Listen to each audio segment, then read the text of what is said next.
Perkenalkan, nama saya Junia Sartekes Tumorang dari kelompok 4.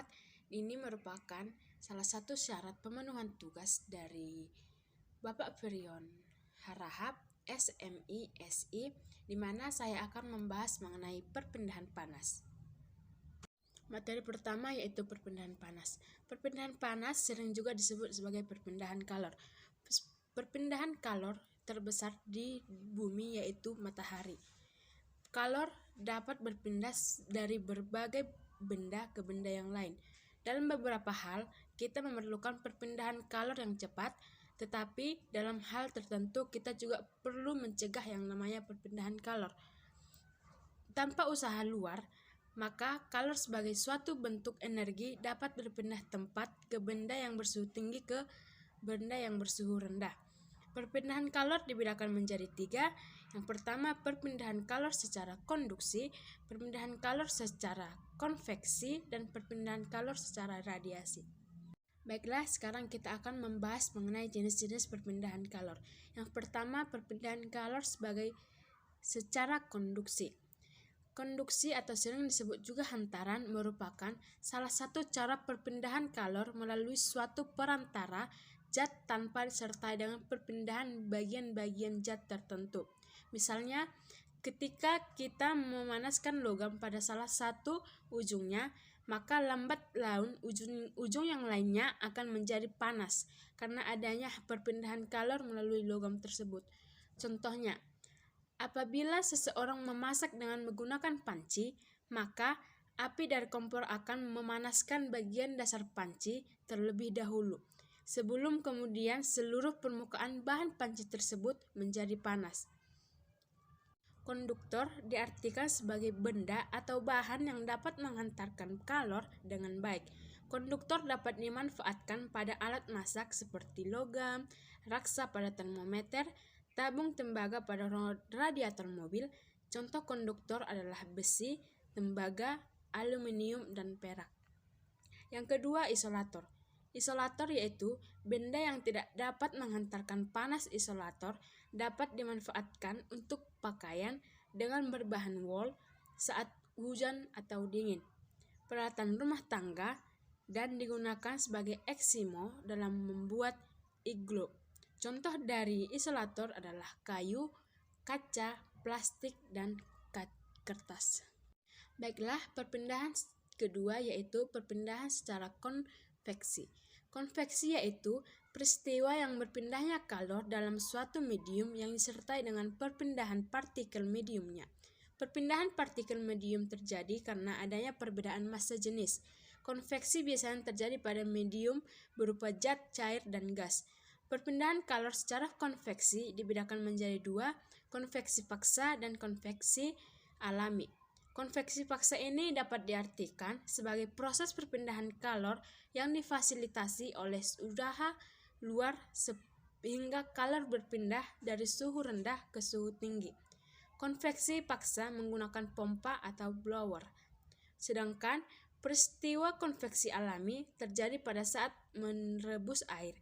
Air yang diletakkan dengan api akan mendapat panas sehingga molekul air akan saling bertumbukan dengan massa jenisnya. Kemudian air akan bergerak dan digantikan oleh air yang ada di atasnya. Air merupakan konduktor yang buruk. Namun ketika air berada di bagian bawah dipanaskan, ternyata air bagian atas juga ikut panas. Berarti ada cara perpindahan panas yang lain pada air tersebut yaitu konveksi. Apa itu konveksi? Konveksi merupakan salah satu cara perpindahan kalor melalui suatu zat yang disertai oleh perpindahan zat tersebut. Perpindahan kalor secara konveksi hanya terjadi pada zat cair dan gas atau fluida.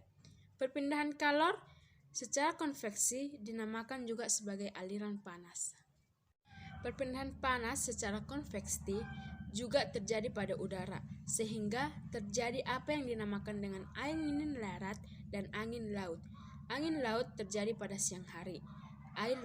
Air lebih lambat menyerap panas dari tanah, sehingga pada siang hari udara di atas lautan lebih dingin daripada udara di atas daratan.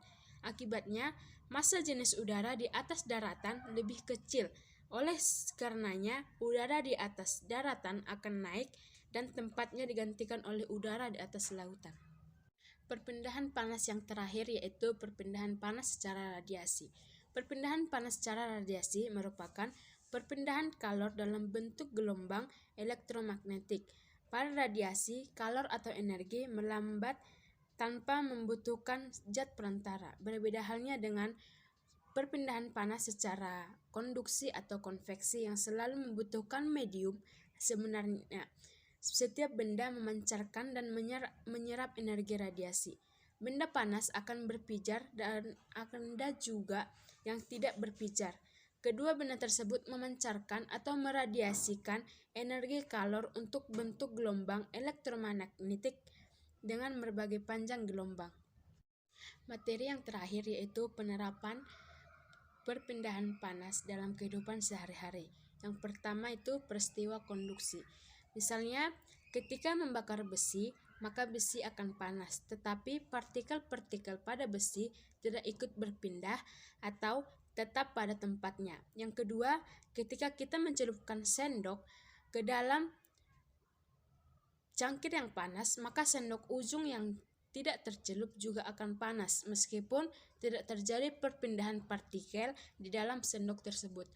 Contoh yang ketiga yaitu ketika tangan memegang gelas yang panas, tangan pun akan merasakan panasnya, meskipun tidak terjadi perpindahan partikel dari gelas ke tangan. Contoh yang keempat, knalpot motor menjadi panas pada saat mesin dihidupkan. Yang kelima, tutup panci menjadi panas saat dipakai untuk menutup rebusan air. Yang keenam, mentega yang dipanaskan di wajan menjadi leleh karena panas. Yang kedua yaitu peristiwa konveksi. Contohnya, ketika memanaskan air, maka akan melihat air itu seperti diaduk. Inilah proses ketika partikel-partikel air yang ada di dalam bawah atau yang telah panas berpindah ke atas, sehingga terjadi perpindahan kalor yang diikuti oleh perpindahan partikel air yang dipanaskan. Yang kedua, terjadinya angin darat dan air laut ketika berpartikel-partikel udara yang panas berpindah. Yang ketiga, angin darat terjadi pada malam hari dan berhembus dari dasar laut. Peristiwa ini terjadi karena pada malam hari, udara di dasar laut lebih panas daripada udara di atas laut, sehingga udara di atas laut naik diganti oleh udara yang di atas darat. Maka terjadilah aliran udara dari darat ke laut. Angin darat dimanfaatkan oleh para nelayan menuju ke laut untuk menangkap ikan. Terjadinya peristiwa radiasi dalam penerapan kehidupan sehari-hari yaitu yang pertama, panas dari sinar matahari yang melewati luar angkasa, hampa udara tetap dapat sampai ke bumi tanpa perpindahan partikel apapun. Yang kedua, ketika mendekatkan tangan kita ke api, maka akan terasa panas meskipun tidak ada partikel api yang berpindah ke tangan. Yang ketiga, meneteskan telur unggas dengan menggunakan lampu. Yang keempat, pada saat pakaian menjadi kering pada saat dijemur di bawah terik matahari. Selain itu, kita seringkali tidak menyadarinya. Pada malam hari, bumi menjadi tidak dingin sekali karena atmosfer memainkan peran sebagai isolator sekaligus sebagai medium konveksi udara. Pada siang hari, terik sepatu atau sandal yang kita pakai melindungi perpindahan panas dari aspal jalan, maka bahan sepatu tersebut isolator kalor.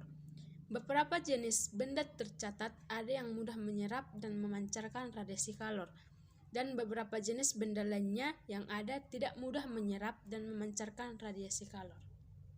Kesimpulan dari kelompok 4 mengenai materi perpindahan panas yaitu panas akan berpindah secara estafet dari suatu partikel ke partikel yang lainnya dalam medium tersebut.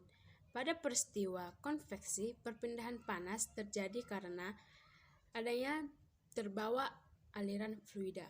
Panas akan berpindah dari temperatur tinggi ke temperatur yang lebih rendah. Panas dapat berpindah dengan 3 cara, yaitu konduksi, konveksi, dan radiasi. Pada peristiwa konduksi, panas akan berpindah tanpa dibuktikan dalam medium perpindahan panas.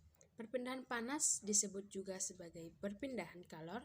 Sumber kalor yang utama di bumi yaitu matahari. 3 jenis yaitu perpindahan kalor secara konduksi, merupakan perpindahan kalor secara konveksi, dan perpindahan kalor secara radiasi. Penerapan perpindahan kalor dalam kehidupan sehari-hari yaitu sebagai contoh,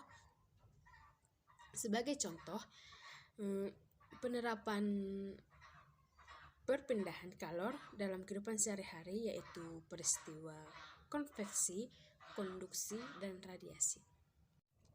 Demikianlah hasil diskusi kami.